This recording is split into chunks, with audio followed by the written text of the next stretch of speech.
Bugun hamma uyda topiladigan un va qatiqdan foydalanib ajoyib maska tayyorlaymiz. Mana ko'rib turganingizdek, xuddi krem holatiga keladi. Endi buni yuzimga surib olaman. Buni yaxshilab masaj qilib suriladi, chunki qatiq yuzni tozalaydi.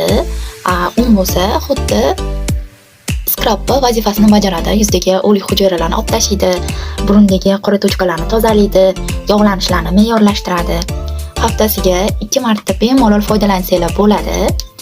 Yog'li yuzlarga ham, quruq yuzlarga ham bemalol ketaveradi. Quruq yuzlarga faqat ozgina yo kokos yog'i yoki bodom yog'ini qo'shib bemalol foydalansanglar bo'ladi. Mana surtib bo'ldim. Endi yuzimni 15 minut qoldiraman, ya'ni yuzimni yaxshilab qotish kerak, keyin chiroyli qilib chayib tashlayman. Mana yuzimni yuvib oldim. Yuzlarim oppoq, tiniq.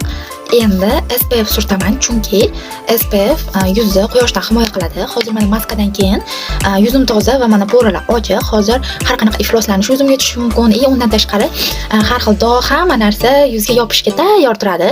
Shuning uchun agar SPF dan foydalansanglar, yuzingizda umuman bunaqa muammolar bo'lmaydi. Ayniqsa maskadan keyin.